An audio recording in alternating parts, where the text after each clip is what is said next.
Amen. Praise the Lord. Puri po ating pinakamamahalapay noon. Everybody shout, praise the Lord! Sana po mga minamahal ang pinakamataas sa pagpupuri, paghati, pagdakila, pagsambay tayo sa ating pinakamamahalapay ng Kristo po lamang. And I give double honor, respect, our dearly beloved and honorable evangelist, Wilder Sad Almeida, the entire prophet of our loving God, and the words, shares, and treasure loving teachings, and precious memories of our dearly beloved Robert and Pastor. Ako po nagpapabot ng magandang hapon po sa mabuting mga anak, grandchildren, children-in-law, great-grandchildren, sa ating beloved Mr. Luke, beloved Ate Smith sa Dacon, Indiana, USA, beloved Mr. Gepoch, beloved Tisa sa Dacon, San Francisco, sa lahat po ng kailang minamahal, mga anak mamahal sa buhay. Sa inyo po aming mga ginigilo, mga kapatiran, sa buong panig ng daigdig po na ating pinakamamalapay noon, sa lahat po ng ating mga live webcast viewers, sa lahat po mga bisita, sa hapong pong ito, po rin natin malapay noon. Tunay nga mga minamahal, nais ko lamang po nga pasalamatan at minsan ang papurihan ng ating pinakamamahal na Panginoon. Tunay nga kamangha-mangha at kadakidikila ang kanyang mga gawa. Amen? Tunay nga mga minamahal, nais ko po nga pasalamatan ng mahal na Panginoon. Ito lamang pong nakalipas na Sabado ng madaling araw, mga minamahal. Kami po ay loobin na kami po itutuloy sa dako po ng binangonan bilang magsagawa ng aming pong spiritual na tungkulin. Ang dalawang araw po na anniversary crusade sa dako pong yan, mga minamahal. At ito nga mga minamahal, pagkagaling po ng inyong abang lingkod dito po sa ating banal na gawain, kami po na aking beloved wife ay nag-prepare na po ng aming mga gagamitin, aming mga uniform, mga minamahal. At kami po ay nakatulog na po ng mga around mga 1 o'clock na po mga minamahal. At mga minamahal, dilingid sa aming kaalaman, yung aming pong bunsong anak na si Jan, mga minamahal, ay gising pa po pala. At mga minamahal, at kami po ay nagtaka dahil nakatulugan na po namin siya. At tunay nga mga minamahal, around 2:30 ng madaling araw mga minamahal, akala po namin mga minamahal, hindi na po namin masusumpong ang buhay ang aking mahal na anak. Amen. Mga minamahal, dahil sa araw na yon, mga minamahal, kung bakit mga minamahal, lagi naman po namin siyang kasama sa kwarto pag natutulog mga minamahal, dahil nahihirapan po siyang matulog dun sa double deck mga minamahal. Mga minamahal, maraming beses na rin po siya na natutulog doon sa double deck, mga minamahal. At mga minamahal, tunay nga mga minamahal, sa kapaguran, nakatulog po kami at hindi na po namin namalayan na hindi po pala sumunod yung aming anak doon sa aming kwarto. Doon po siya natulog, mga minamahal, sa double deck. So mga minamahal, sa kanyang kapaguran, dahil tunay nga mga minamahal, marami na pong mga kabataan ngayon ang nauhumaling sa mga online game, mga minamahal. Ito po palang aking bunsong anak, mga minamahal, ay nalobat na lang yung cellphone, kakalaro ng online game, mga minamahal. Na tunay nga bilang isang youth choir, mga minamahal, ito po ay hindi kalugod-lugod sa harapan ng ating malapay noon. Amen? Na dapat po nating igugol ang ating panahon sa pagpupuri, pagpapasalamat sa ating mahal na Panginoon. Muli, mga minamahal, isang nakakalungkot na bagay, yun po ang naging kadahilanan. Alam niyo mga minamahal, sa kanyang pong pagtulog, at sa akin naman po, ako po'y kampante mga minamahal, hindi ko na nilagay yung harang doon sa double deck mga minamahal. So nangyari mga minamahal, sa kasarapan ng kanyang tulog, mga minamahal, nahulog siya mga minamahal. Ang taas po nung double deck, mga minamahal, simula doon sa first deck, doon sa second deck, almost 4.5 feet. At ang kanyang babagsakan, mga minamahal, ay semento, tiles. At mga minamahal, around 2:30, tunay nga mga minamahal, sa kahimbingan ng kanyang tulog, nahulog po siya, minamahal. At mga minamahal, paghulog niya mga minamahal, wala po siyang malay. Napasigaw po yung kanyang kuya na si Bambam, na sabi niya, Pa, si Jan, nahulog. Dahil magkalapit kwarto lang po kami. Pagkarinig ko po nung nahulog, Hallelujah, in Jesus' name. Nagkas-out po agad ako, mga minamahal. Dali-dali po akong tumakbo, mga minamahal, doon sa kwarto ng aking mahal anak. At tunay nga, mga minamahal. wala ng buhay, aking mahal anak, mga minamahal. Hallelujah. At alam niyo mga minamahal, sabi ko tayo magsisi sa mahal ng Panginoon. Hallelujah. Tayo mga maniglod sa paunang panalangin natin malapas. Alam niyo mga minamahal, nagsisi kami. At aking sinaway sa pangunang panalangin natin, mahal na Pastor Demonyo na kamatay, lumayas ka sa pangalan ni Jesus. Alam niyo mga minamahal, bigla siya nagsabi, aray ko. Alam niyo mga minamahal. Ando ang aking grabing nervyos, mga minamahal. Hallelujah.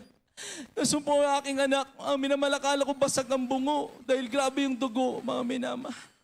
Hallelujah. Alam niyo mga minamahal, talaga pangyarihan ang pagsalita ng pasambit ng pangalan ng ating mahal na Panginoon, mga minamahal. Wala siyang bruises o wala siyang cut, mga minamahal, sa kanyang ulo. Lumabas ang dugo, mga minamahal, sa kanyang bibig at ang ilong, mga minamahal.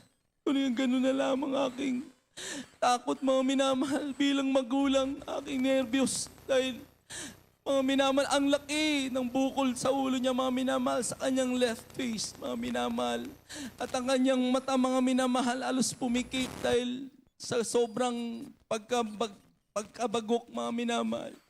At alam niyo, mga minamahal, ayoko sana siyang galawin, ngunit punong-puno siya ng dugo sa kanyang mga muka. Alam niyo, mga minamahal, ang naisip ko sa first aid, dapat bawal galawin pagka, lalo na tumama ang spinal. Ang sabi niya, pa, masakit yung likod ko, masakit yung leg ko, di ko magalaw. Sabi ko, mag-hallelujah, praise the Lord ka, magsisi ka, anak. Ano bang nagawa mong pagkukulang sa ating mahal na Panginoon? Alam niyo mga minamahal, sabi ng aking mahal na anak, pa, si Janjan kasi nakita ko, nag-post sa TikTok.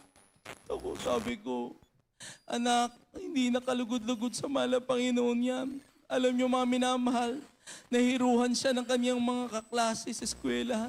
Mga minamahal, patuloy silang sinasabihan na, anak, tayo'y naglilingkod sa mahal na Panginoon, hindi nakalugod-lugod. Ang pag-post sa mga social media na yan, kaya nga minamahal, hallelujah. At isa pa mga minamahal, yung pagkahumaling nila sa online game, diyan sila napupuyat, mga minamahal. Minsan nagugulat kami, nagigising kami madaling araw. Naglalaro pa sila. Tuloy nga hindi nalulugod ang mahal na Panginoon. That's right. Lalo na sa mga kabataan na tunay nga tayo'y maglingkod ng tapat sa ating mahal na Panginoon. Igugol natin na ating buong panahon sa pagpupuri, pagpapasalamat sa ating mahal na Panginoon. At mga minamahal, nang amin po siyang lapatan ng first aid, ang naisip po namin, kumuha po kami ng yelo, inilagay po namin sa isang towel at ligay po namin sa kanyang noo na napakalaki talaga mga minamahal. Isipin nyo mga minamahal, almost ganito kataas, 4 feet. Nahulog po siya ng mahimbing. Lumagapak po, nauna po. Nabagsakan niya minamahal yung bangkito na kanyang inakyat kasi ayaw niya umando sa hagdan ng double deck. Nag-ano siya mga minamahal dumidirekta siya. Doon niya na mga minamahal, doon siya bumagsak, nawasak yung mga minamahal, yung bangkito na plastic, yung laundry. Tuloy nga mga minamahal, napakabait ng mahal na Panginoon. Alam ko nandyan ang patuloy na pananalangin, dakilang sakripisyo na ating minamahal, ginagala ating mahal na pastor. Hallelujah. Alam niyo mga minamahal, ako po'y dali-daling nag-text sa ating beloved Ate Peach. Sabi ko, beloved ate, humingi po kami ng panalangin sa ating minamahal, ginagala ating mahal na pastor, ang aking mahal na anak. Nanawa po, wala po siyang magkaroon ng fracture sa kanyang skull o sa kanyang spine. At mga minamahal, habang nilalapatan po namin siya ng yelo at kahabagan ng mahal na Panginoon, yung mga namuong mga dugo, mga minamahal, dahan-dahang lumabas, mga minamahal. Praise the Lord. Andiyan na po pala mga minamahal, ipinapanalangin na siya ng ating mahal na pastor. Hallelujah. At mga minamahal, nung ayaw po namin siya patulugin, almost 2 hours, anak, huwag kang matulog. Natatakot po kami bilang magulang, baka magtuloy-tuloy po, mag-seashore o whatsoever. Sabi namin, alam niyo mga minamahal, patuloy kami puri po kami ng puri for almost 2 hours. Alam niyo mga minamahal, nung malinis na namin po yung kanyang muka, sabi niya, pa, Naantok na ako. Sabi ko, sige tayo manalangin sa mahal na Panginoon. Meron kaming mga minamahal yung folded na upuan. Doon po namin siya pinaupo. Hindi po namin siya pinahiga. At mga minamahal, met tumutulo po yung dugo. Puri ng mahal na Panginoon. At may mga minamahal, umampat yung pamamaga ng kanyang mukha. Hallelujah. At alam niyo mga minamahal, sabi namin, maaga kami sa gawain ng mahal na Panginoon sa dako ng Binangonan. Dahil napaka-traffic po talaga from here. Going there, it will take us about 2 hours. Kasi Saturday po yun. So we've decided to go early. Sabi ko, anak, walang imposible sa mahal na Panginoon. Totally pagagalingin ka ng mahal na Panginoon, nakaback up ng ating minamahal, ginagawa ating mahal na pastor, ang propeta ng ating pinakamamahal na Panginoon. Amen? Alam niyo mga minamahal, ipinatay ko po yung ilaw para makatulog po kami. Sabi ko, kahit power nap, mga around 6:30, alis na kami para maaga po kami sa ating banal na gawain sa dako po ng Binangonan. At ito ang mga minamahal ang himala ng ating mahal na Panginoon. Hallelujah. Habang natutulog po siya, mga minamahal, meron pong 2 anghel ang bumaba, mga minamahal. Humawak po sa kanyang liig at sa likod, mga minamahal, na grabing kirot at sakit. Alam niyo mga minamahal, paglapit sa kanya mga minamahal, hinawakan siya ng 2 anghel, kaliwat kanan. Paghawak sa kanya minamahal, instant mga minamahal, pinagaling siya ng mahal na Panginoon. Praise the Lord, Lord to Jesus. Hallelujah! Hallelujah! Hallelujah! Minamahaling nararamdaman niyang pananakit ng kanyang liig dahil sa grabing impact ng pagkabagsak, mga minamahal. Nung mahawakan daw siya, mga minamahal, ang pagkakwento niyo sa akin pa, grabing liwanag, hindi mo matititigan. Natakot ako pa, sobrang takot ko. Nung nahawakan ako, grabe, pagkawak niya, nung nawala sila, mga minamahal, totally healed po siya. Puri lang mahal na Panginoon. Hallelujah. Hallelujah. Alam niyo mga minamahal, nung magising ako mga minamahal, na-receive ko yung text mula sa ating beloved Ate Peach. Ano po siya mga minamahal, na nag-text back po siya na inaipanalangin po. Alam niyo, totoo mga minamahal, ang Diyos ng taong matuwid ay dinidinig ng Diyos. That's right. Hallelujah. Sinabi sa Jeremiah 33:3, call unto me and I will answer thee and I will show great and mighty things which thou sawest not. Tunay nga mga minamahal. Walang alinlangan ng ating mahal na pastor ay totoong propeta na ating mahal na Panginoon. Mga minamahal, kundi sa kanya mga panalangin, mga minamahal, mahamarahil, pinaglalamayan na aking mahal na anak. Kaya alam niyo mga minamahal, marahil ito po ay isang paalala sa lahat ng mga kabataan.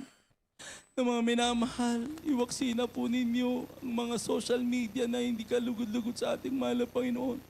Gamitin po natin ang social media upang magligtas ng maraming kaluluwa. Hallelujah. Hallelujah. Ipayag natin ang kabutihan ng mahal na Panginoon. Hallelujah. Alam niyo mga minamahal, tuloy nga ako'y namamangha. Napakadakila ng mahal na Panginoon. Hallelujah. Hallelujah. Instant mga minamahal at mga minamahal. Ang sabi sa iba, sa medical term, dapat pinano daw po yung bata.